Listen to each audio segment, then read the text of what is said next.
All right, welcome everybody to our presentation today for Black History Month. We are bringing you the Red Table Talk. The title of today's presentation is African American Faculty and Academic Freedom. I'm going to turn it over to Dr. Michelle Torregano, and if you have any questions, you can submit them in the chat, or we will have time at the end if you'd like to turn your camera on and ask questions. So without further ado, Dr. Torregano. Thank you, Chris. And I'd like to welcome our distinguished panel this afternoon. We have Dr. Adrienne Dixon McCullum from the Counseling Program at Penn West Edinburgh. We have Dr. Darla Timbo from Psychology, thank you, at Penn West, California. The esteemed Dr. Kelton Edmonds, professor in the African American History Department. Take those big ups. Dr. Matilda Spencer from our Criminal Justice Department on the Penn West, California campus. We are excited about being together to share some of our experiences in terms of our classroom teaching and our engagement with one another and our students in terms of academic freedom, which has become somewhat of a news item. And we have shared a little bit amongst each other or with each other about how our students engage when we present some multicultural information in our classes. And I would like to start with Dr. Edmonds because he teaches both African American history as well as US history. And I think that there's a challenge there that he can speak to. Oh, well, am I on? Okay, greetings, everybody. Yeah, thank you for having this panel. It's always great to be in such dynamic company with other panelists. And I'm extremely appreciative of the new director of the Frederick Douglass Institute, institute that's very near and dear to me. I think our new director, Dr. Michelle T., is doing a fantastic job and is going to take us to new heights. So I'm excited about everything that she brings to the table. And I'm really excited about this particular panel. In terms of academic freedom, I'll look at this a couple of ways and maybe we could circle back to me. I'll be quick right now.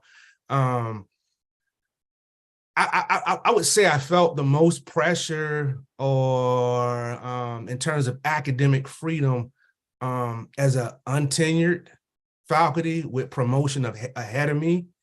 And not necessarily because of anything that I had encountered specifically, but because I come from a very dynamic department with great individuals.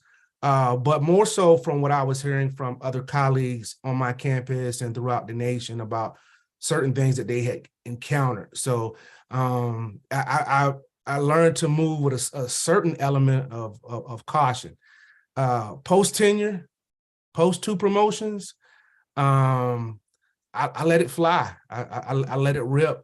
And there's an expectation as far as African-American history. That's what I primarily teach in African-American studies. Students that enter these elective courses, they come there for a reason, and they get feedback from students that have already taken that class, and they kind of know what to expect. And the overwhelming majority of them, 99%, they want to be challenged. They want their previous indoctrination to be deconstructed, and and their eyes are wide open. From the broader surveys that I teach, whether it be U.S. history or anything else, maybe not as much in that regard. There has been an instance where there may have been some pushback and maybe even a complaint that may have been given to my chair at the particular point of time. One time it was due to something in as far as content, but the other time it was about pedagogy, and it was the type of style that I may have that some might consider to be unorthodox in some regards, but stylistically, I employ the Socratic method, and some students don't want to be pushed. They don't want to engage, verbally. So that could garner, some complaints. The last thing I'll say is this: as far as being before being tenured or promoted, there's the pressure of student evaluations too, right? So we always keep that in mind as far as how those will be reviewed, and also maybe even peer review. So these are some of the things that might add a little extra anxiety. But I felt comfortable in what I was teaching, and everything that I was teaching was backed up with good reasoning. So I'll pass it off, and maybe we could circle back to me. I want to hear some of the ladies speak. Darla? Yeah, I'm sitting here thinking about my experience thus far. I just received tenure. I would have to echo, like, my experience up to this point has been definitely, I would say, a little bit of a roller coaster. Not terrible, but not what, I go to bed dreaming at night, like, oh, this is, this experience is going to be so wonderful. I'm going to get all of these different perks from, being a professor at an institution. Not exactly. I've had some struggles, like, in the classroom. Absolutely. I think that my teaching style is also, like Dr. Edmonds talked about, is unorthodox. But then I'm sitting here thinking, like, well, is it unorthodox, or is it just me, like, authentically showing up as myself as an educator in the classroom?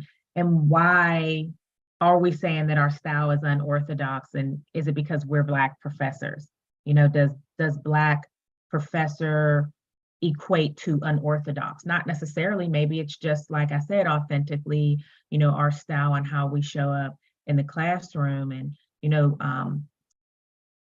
I do truly think that learning and what we do in the classroom is not linear. It's not a straight line. So what that looks like can be a myriad of different things. So have had some ups and downs. Most of my kind of roller coaster experiences have been around students saying that, oh, something was too hard that I gave them, or something wasn't hard enough, or I didn't respond to an email in enough time, or I didn't respond to an email at 1 o'clock in the morning when they sent it to me. So it's been around things like that. I think the more comfortable I get with myself as a Black woman, as a Black professional, I'm comfortable with myself as a Black woman, but as a Black professional, showing up in the classroom, I think that things seem to just kind of smooth itself out. Students kind of weed themselves in and out of my classes as they see fit. If I teach classes that are more so electives, I'm getting those students that, want to be there, want to talk about those issues.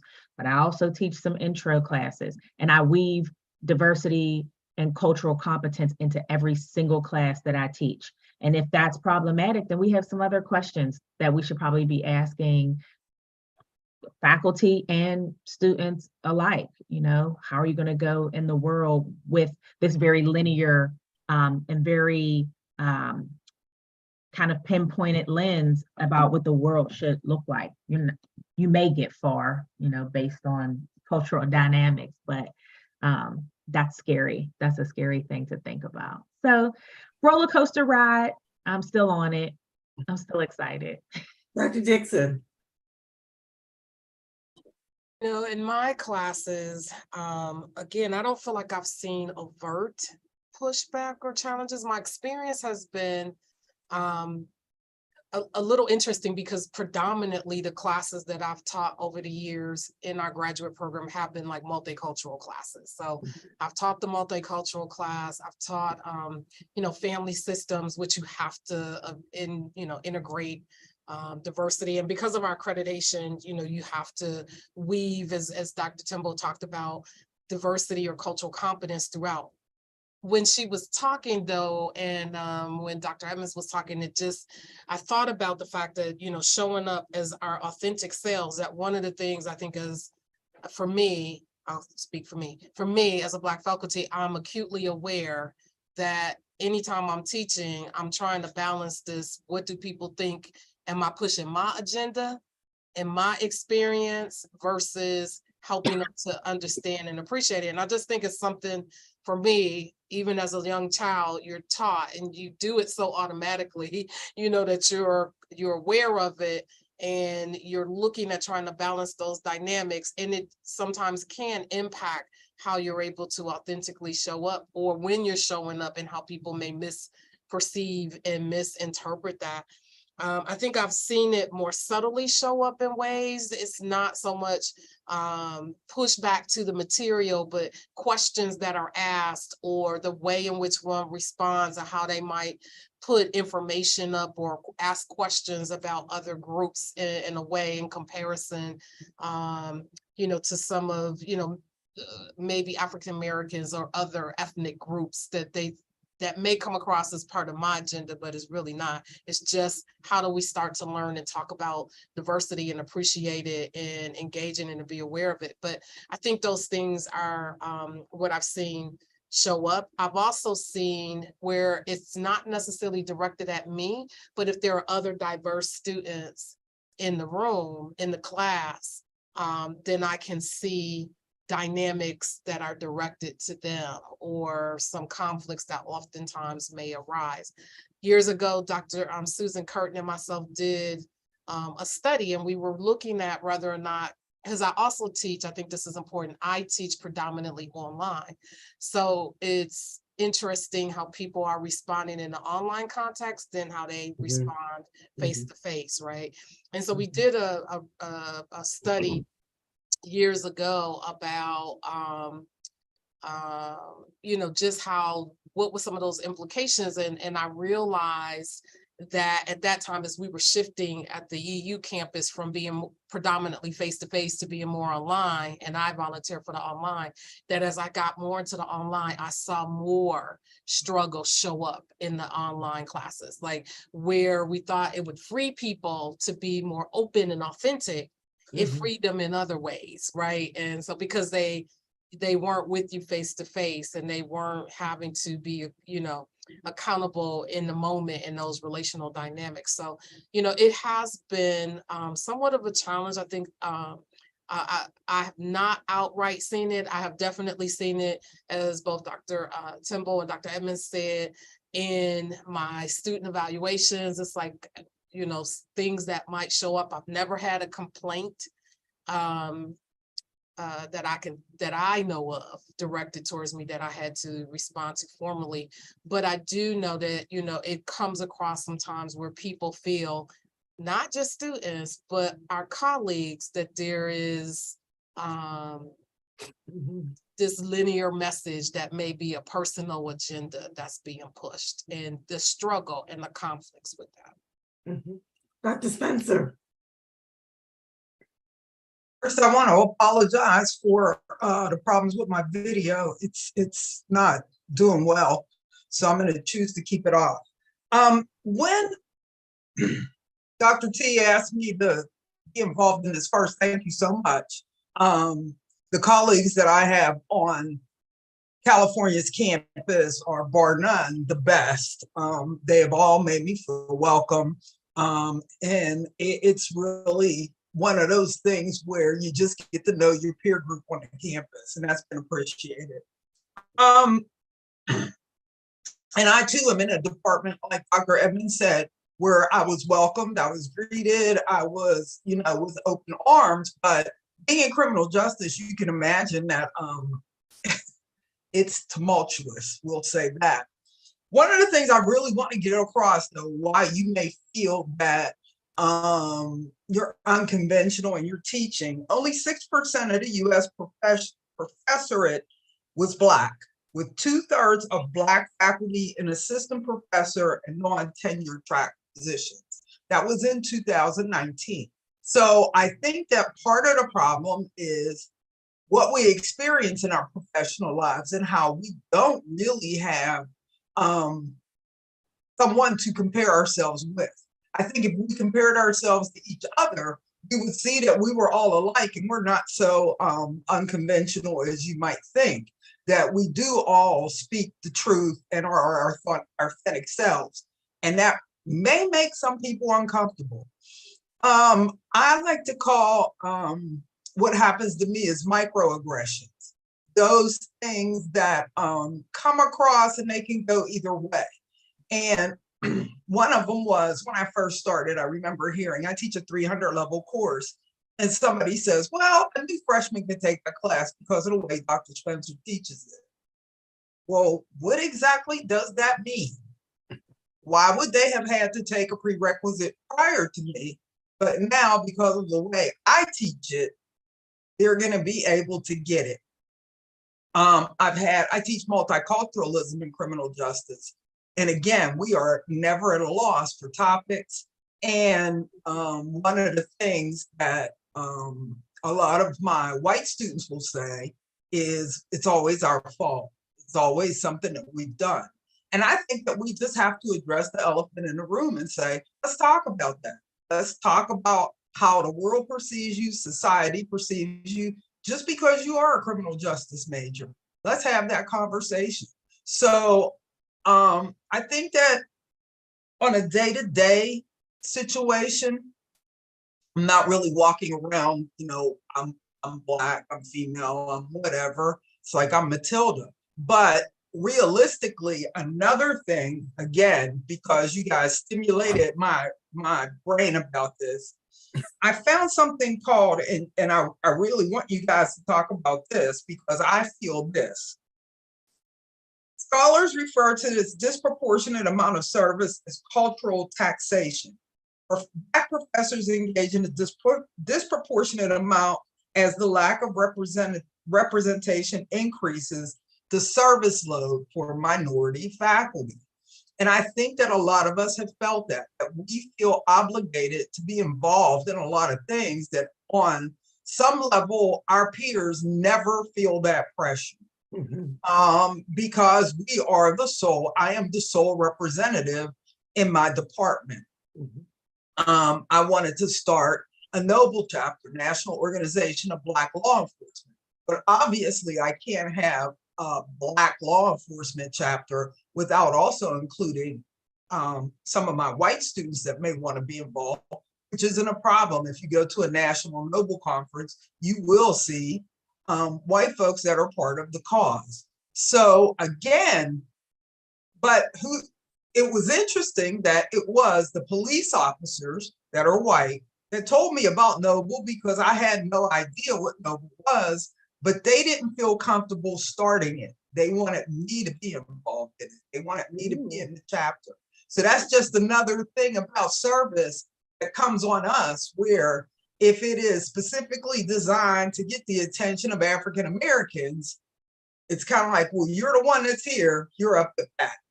So again, didn't feel pressure, was happy to do it and have had developed relationships that have helped everything, my academics, my understanding, the whole bit.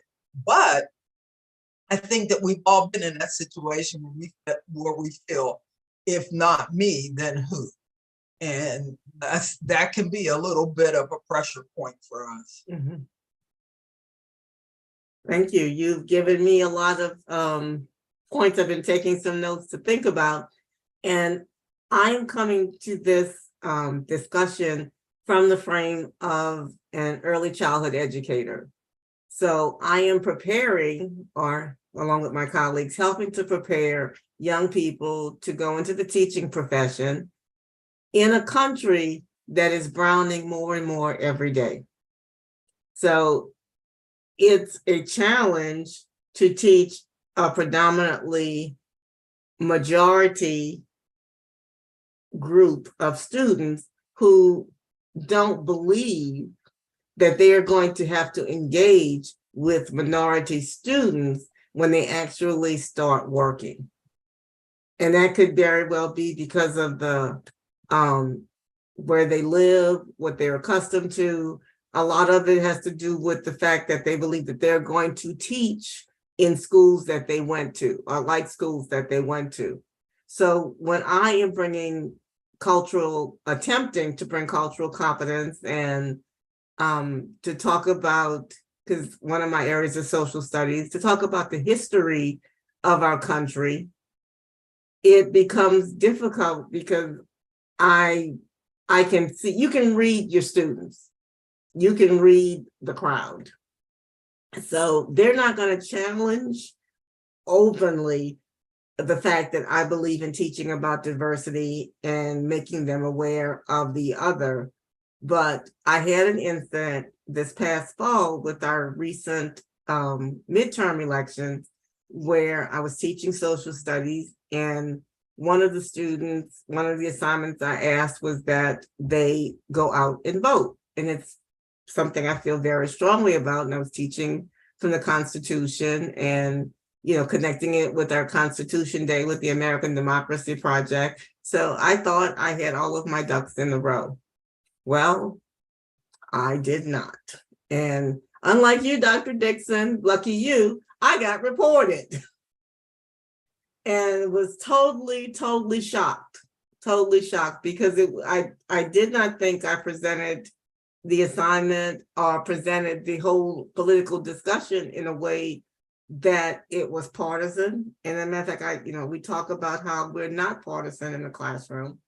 And I overly emphasize the nonpartisanship. So, to try to not express my true authentic self in that situation, but, let folks know that we all have our own opinions and our own perceptions of how things should go in the country. But my primary point was trying to get them to understand that we have to exercise our voice to vote, because everything that happens is dependent and incumbent upon us. If we don't speak up, then we don't have a right to complain. So I was trying to get them to understand the speak up, speak for themselves type of thing. So that was, it was kind of like a slap in the face, and it made me start to think, well, maybe I shouldn't be teaching what I believe and what I think is pedagogically sound. I mean, even though I know it's in the material and the research that I've done, but do I step back now because of this? Now, thank goodness I am tenured and I have been through one promotion, but will that impact future promotions or future engagement and interaction with me and the university? So, any thoughts? Any help?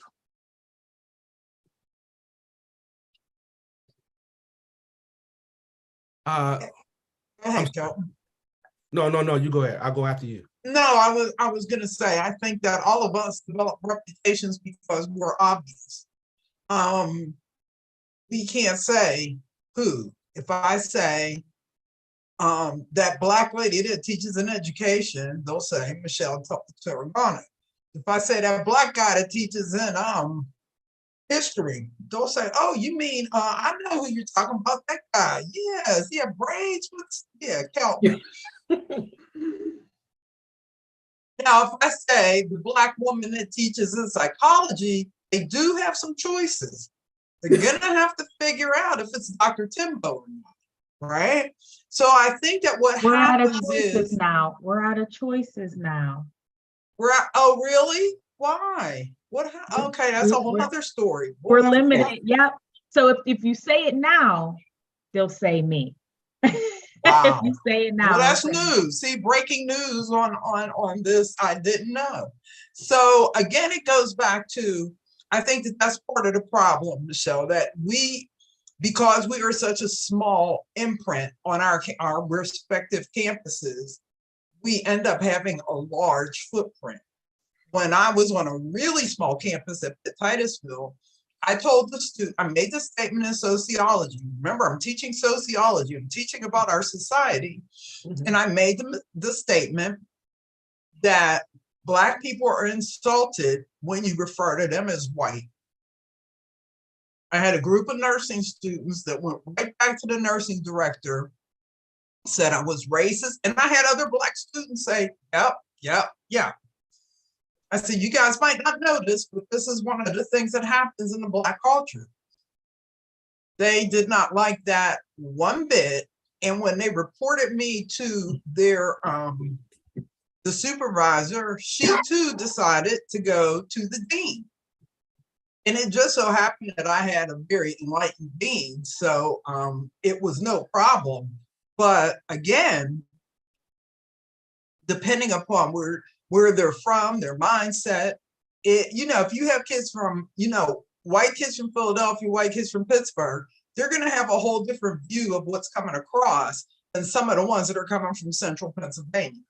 Where, like you said, Michelle, they're limited on what they've been exposed to and what they plan to be exposed to in the future. So we are it. And we sometimes have to be very careful that we are it and we're not coming across as we would like to come across.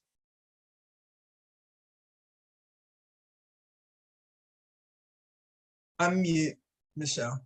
Yeah, Dr. Evans. Oh, I was just saying,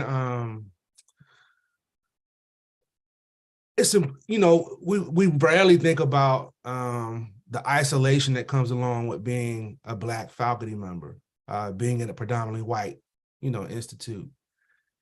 But it's real. And I think we're all advocates and understand how important it is for students to feel included and for them to have various layers of support, organizations, counseling, and having access to things that they need to have that full student experience and resources at their fingertips and so forth. But that's not considered a lot when it comes to faculty. And some of the things that we go through, from microaggressions that was mentioned earlier to maybe more overt things, I think that's why it's important that, because of our unique experiences as African-American faculty, I'm speaking primarily about that, we have networks, well, whether they're official or unofficial. Sometimes you just need to decompress and get things off your chest to see if you're the only person that's going through something. I think a lot of these stories and testimonies could be helpful. It's good now. And the fact that sometimes we're the only people that look like us in our department, I think that's a little bit underrated right there. Like, I was just teaching about Du Bois's double consciousness yesterday. And, how often do you think about your race when you walk into a meeting or into a room?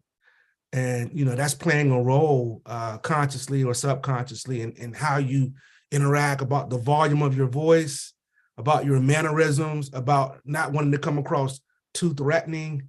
All these things that you're considering, all these calculations that you're making, based on your race, that play a role and that most people probably would not understand or even consider. It's important that at a university like this and other universities that we have networks that we can reach out to each other and share stories, share experiences, because I think it'll be better for all of our well-being and our mental health, collectively. So it's good to hear some of these stories and testimonies and so forth. And I think it's good moving forward as well. Yeah, I think that you're saying, and one of us will have to be the leader, so I'm going to designate myself, is that we have to gather together to support one another outside of the university campus, that we need to be able to lift one another up, because how often do we all get together like this? If we're together for a program, but we're always running back and forth and not seeing each other. I happen to see Dr. Spencer now because she teaches in the classroom next door to me before I start teaching. I see Dr. Timbo because we try to make a point of connecting, but I'm going to have to drive to Edinburgh to bring some pralines to Dr. Dixon. And I have promised a catfish dinner for my colleagues, so we're gonna have to get together and do those types of things where we are supporting one another, because it's not just the challenge of teaching. And thank you, Dr. Spencer, for bringing that up. It is also the challenge of isolation and having someone, like one of my colleagues say, well, we need you because you're the person who's sharing this information with your students, and they need to hear from you. And, I try to come across, I hope, very authentic, and I share my experiences from my public education career in New Orleans.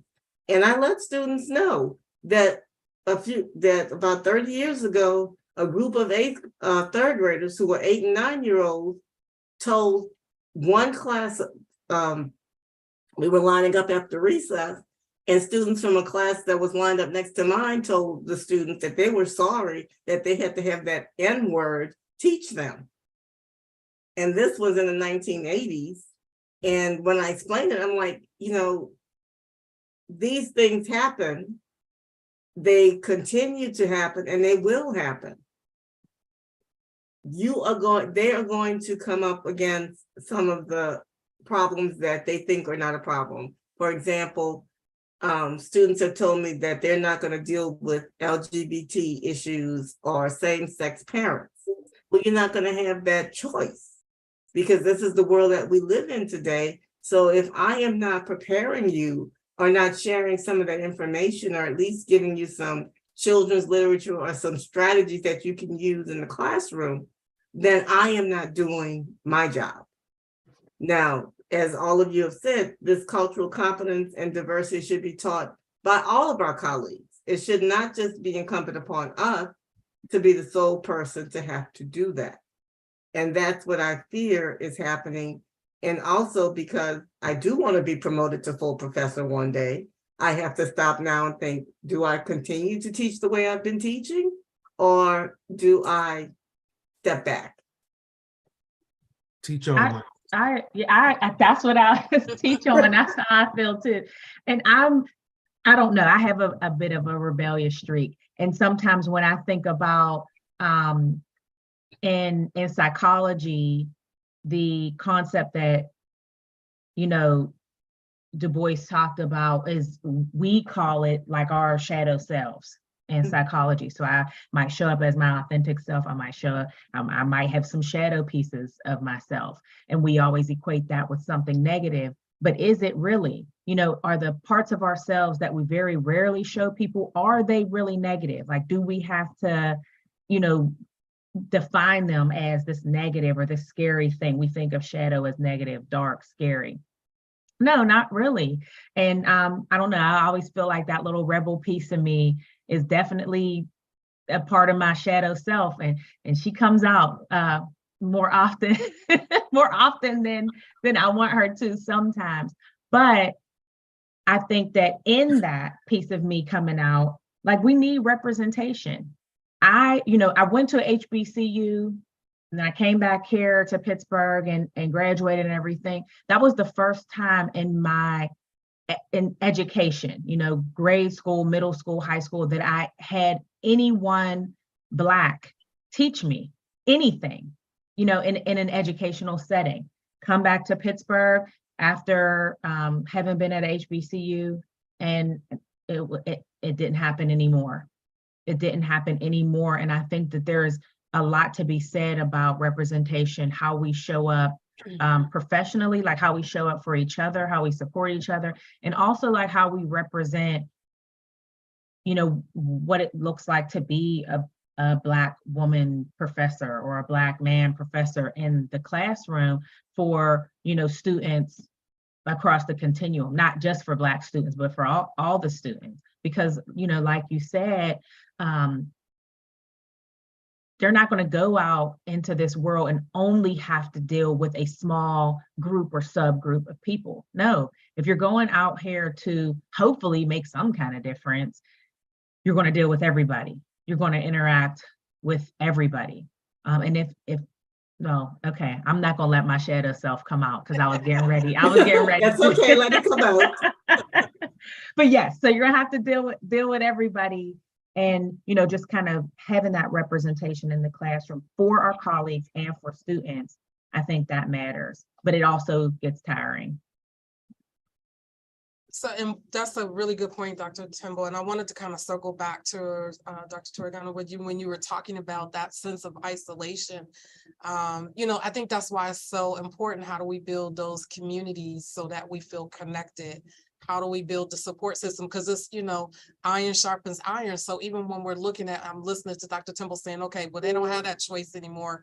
And we're now forced that we're teaching more and more online. So we don't necessarily even have those physical connections with one another on our respective campuses, let alone coming together. How are we attracting others who reflect diversity? Because if they're not seeing the diversity that exists, how are we building upon those communities and that sense of support? I read a really good article said, do universities want Black professors? And so it becomes, having this conscious effort to say, what is it that we want to attract, and then how do we maintain them in our institutions and supporting them? And I just volunteered. Here I go again, right? Volunteering for the onboarding process with like the strategic planning on that committee. And the reason why I did that was because, again, all of us, we're in predominantly unique communities, right? We're not necessarily in urban metropolitan Atlanta versus being in very unique communities, and what that looks like, and how do you convince somebody that you want to come teach here? You're going to have this community, you're going to have this experience versus, buckle down and I'm not sure what you're going to anticipate. So, but my point is it is important that we have to build communities in that support system. So FDI and that collaboration, or the DEI efforts and other ways that we can connect, not just with folks of color and diverse background, but with our other allies and colleagues across our communities. Does anyone have any questions at this point?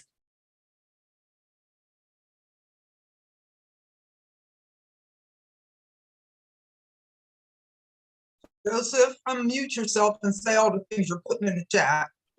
Thank you, Matilda. Thank you, Matilda. So I was just sending out emails today, hoping to recruit people to help me recruit FDI scholars, scholars that are just finishing their doctoral work. And we try to recruit them from Hispanic serving institutions and HBCUs and other places to come and teach at our remote locations. But, I like to say to those scholars as we're recruiting them that, especially for our universities, Cal, Edinburgh, Clarion, so many professors live in Pittsburgh and commute to these places, or as you just said, they teach online, so it doesn't really matter. But, we live relatively close enough to those areas that we can get to them as needed. It's not the best it could be, but for the salary, it could be worth it for many people if they would give it a shot to consider. And I know, I ended up here and didn't think I'd be here this long, but I am, and that's happened to other people, because it can work out. You can find enough community. And I'm so glad that you had this event today, Michelle. I didn't realize until just now that was going on, but it's these kinds of things that help us to make it through. So thank you. Thank you. But the irony of it is that it's Black History Month. And so we have our month and we run around like chickens with our heads cut off, trying to figure out what we want to do for Black History Month. And then the rest of the other 11 months, we're kind of like stuck back on the shelf or stuck back in the corner. And I think that, it's going to be even more interesting now that the three universities are combined. It will be up to us to make sure that we do communicate with each other, that we do have these relationships, that we do support each other, because the isolation is real, not just from a professional standpoint, but yes, if you happen to move to one of these towns, And I've been in all three of them. God bless you. Everybody's going to know you. Everybody's gonna know where you're from. Everybody's gonna know what you're doing there. So again, it is a really interesting dynamic that you run into. So I think all you can do with the folks you're recruiting is to be honest. It's a great job. The folks that we work with, I like what Michelle said, are allies. I like that word because we do have a lot of allies, and it's up to us to foster that relationship. So thanks for jumping in, Joseph.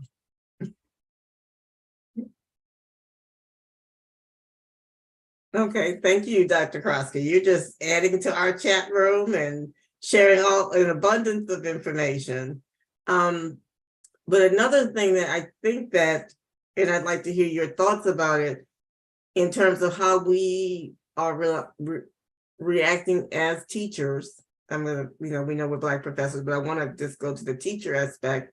Is how do you all feel like the political climate, i.e., Ron DeSantis in Florida with the AP course in African American Studies, are just some of the different issues that are coming across our new Congress, and that's the social security. I mean, that's the social studies part of me coming out. How do we deal with that in the classroom? Do we ignore it?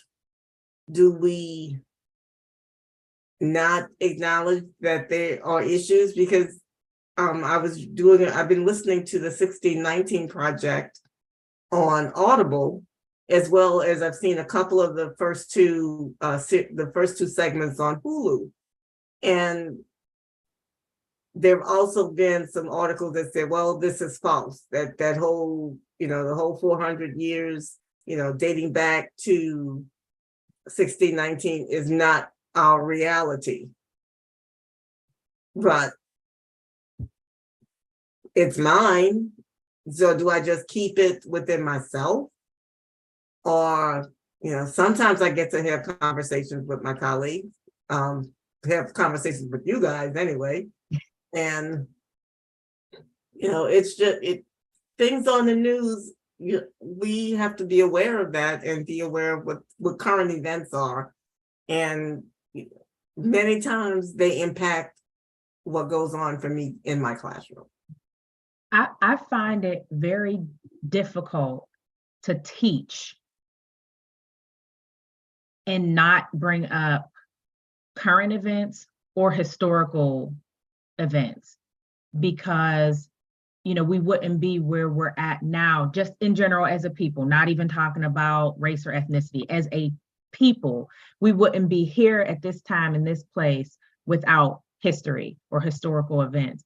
I find it extremely difficult not to bring those things up in class and when I'm teaching. If I'm teaching about like a psychological assessment, or I'm talking about something, all of the psychological assessments that we know that have laid the groundwork for standardized tests and everything else that we have to do and everyone has to participate in to, continue on throughout their education, they were all developed by white men.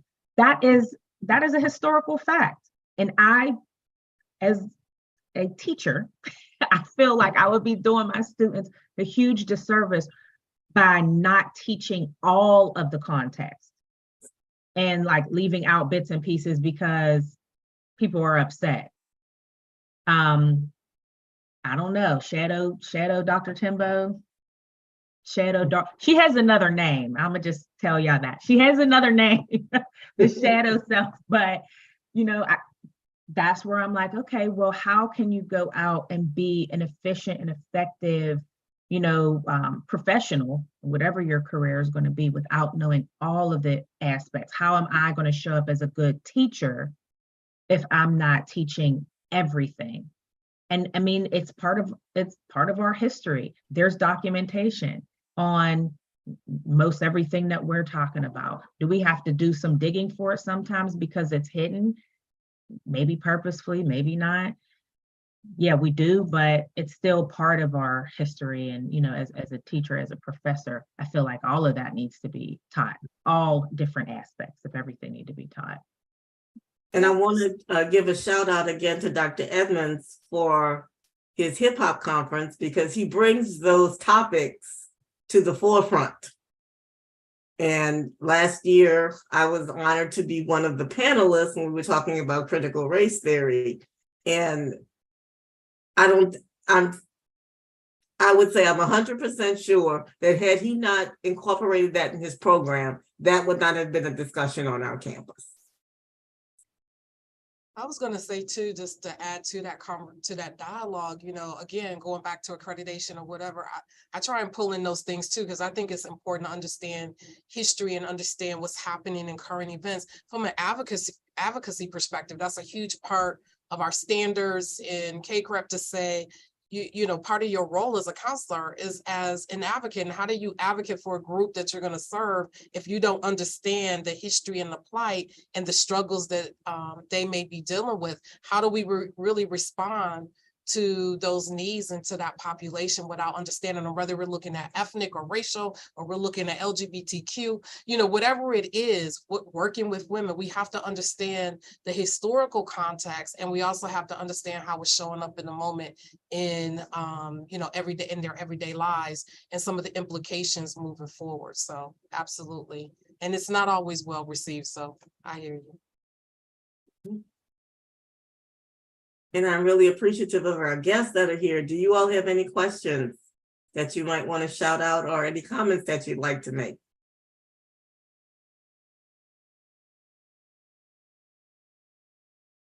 Just a curiosity, we have an organization locally in Venango County, really, and it branches over to Clarion County. So where our Venango campus is in Oil City and here, but it's called Together We Can. And they've been doing Sunday suppers locally over there to bring people together to talk about these issues in the community. Mm-hmm. And I wondered if anybody else had knowledge of community movements, so to speak, going on in their areas, either Edinburgh or Cal or wherever you're living. I don't know. Kelton, do you know of anything? I do, because I'm in Menneson. I have a grant program in Menneson. So I'm pretty aware of all the things that are going on in Menneson, and it's good. Dr. Krosky, I'm going to get in touch with you because I happen to be, and I'm sure all of us are probably on a strategic planning committee of some sort. And one of the committees I'm on is talking about our connections to the community. So I think that we at Cal, our connections, like in criminal justice, our connections with law enforcement. We actually have one of our professors that's on the Charlotte Police Department, and we recently had an officer killed in McKeesport, and he was a Cal U student. He was a California student. So our community is so important, and I think that you bring up a good point that often they don't know we're here, we don't know they're here. We get in our cars and we drive away. And unfortunately, because of the way that our schools are situated, often that happens with our students too. We have a lot of students from Pittsburgh who go home every weekend. They stay on campus during the week. They go home every weekend because they just don't have anything to do in California. So again, it goes back to, like you said, how do we make those connections with the community? How do we get the community involved? I'm a member of the Menneson NAACP. I kind of got pulled into Menneson because of some things I did in the past, but we're actually in Washington County. And these are all Westmoreland County things, but yeah, I don't think we do enough either. We try to make it through the day. So I don't know that we have a lot of time to get involved with the community the way that we should. Mm-hmm.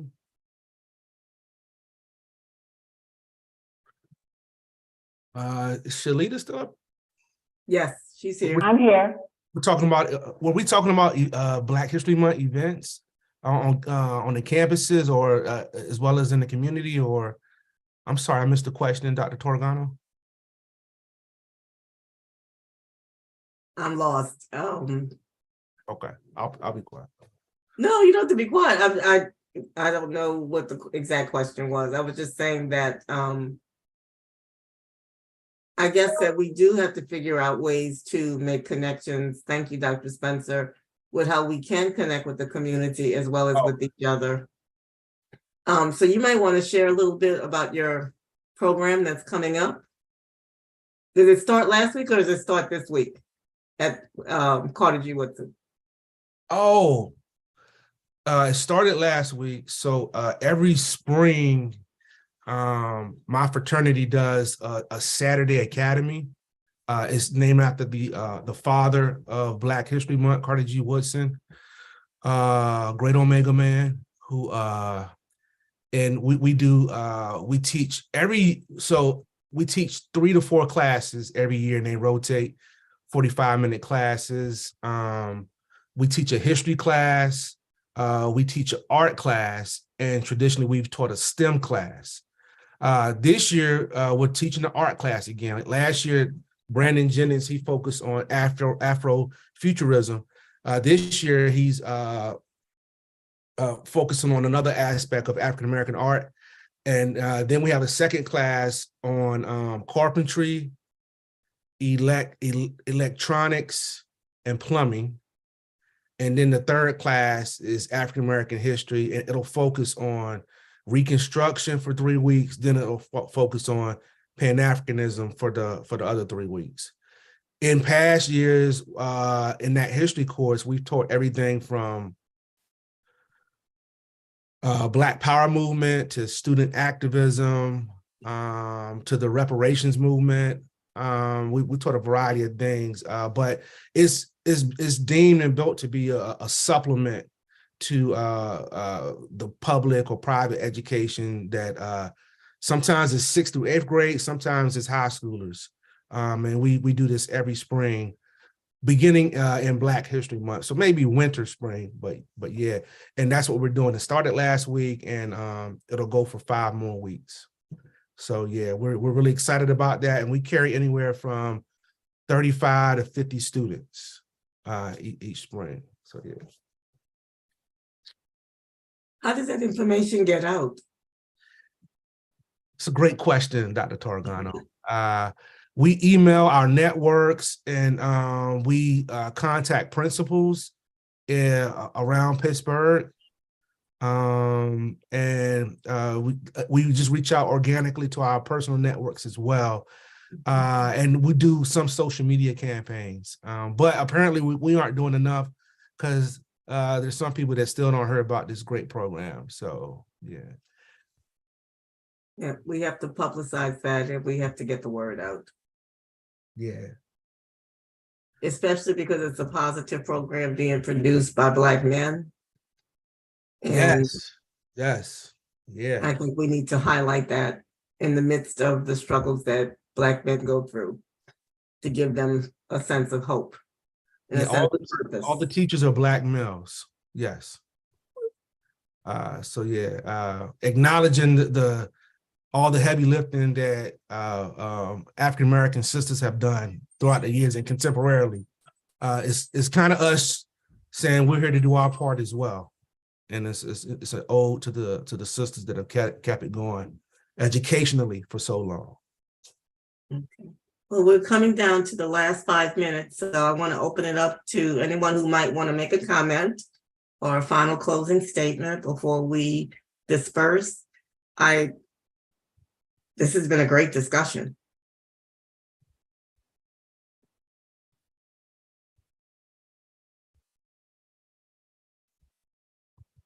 Violet, I okay? see you took your camera off. You're okay. Yeah, I wanted to hear from you.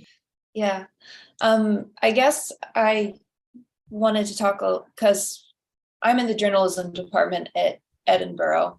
We have currently 2 professors. They're both white men, kind of older, and it's hard to only have one perspective coming in. I really wish we had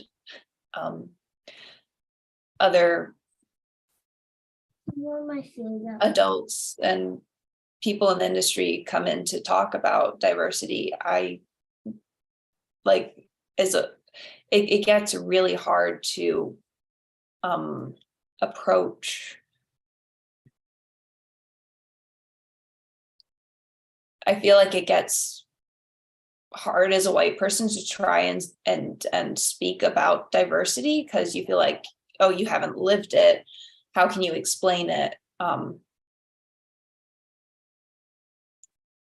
sorry, my mind's No, I'm hearing what you're saying when you said you haven't lived it, so you can't explain it, but the fact that you're open to learning about it, it speaks volumes. And yes, all of us have not, each one of us here has our own journey, and none of us have walked the same path. So we can't say that we have lived each other's experiences, but that does not make us lack empathy and want to support the other, or learn, or gather more information. yeah. You should feel emboldened to speak up. So Or if you like, the student, New Orleans, the 7th Ward from New Orleans, Michelle, can come and have you back. yeah, so like it would be really cool to probably work with someone in my department and try and bring in a guest speaker because there have been a lot of more diverse journalists recently. I threw a quote from an article I found really informative in the chat, but Radia Chowdhury was a Canadian journalist and she wrote about being diverse and sort of this isolationism that happened to her too. I feel like the newsrooms, journalist newsrooms are still very, very white and trying to reach across cultural boundaries. Like as a journalist, I want to represent more than what I've lived. So that means reaching across cultural boundaries and trying to learn more. And I think just listening and being open and being prepared to learn uncomfortable and awkward things and just trying to push forward. Thank you for sharing that, Violet. We really appreciate it. And I would like to thank our panelists again, Dr. Timbo, Dr. Edmonds, Dr. Dixon, Dr. Spencer. I'm not sure, Dr. Dixon, are you an FDI scholar? No, I'm not. Okay, well, just a shout out, Dr. Edmonds and I both are. But I'd like to thank you all for being here and taking the time to share your thoughts and just to listen to what has to be said. And this video will be available later on. And it might be something that you want to share with your colleagues and other discussion. So again,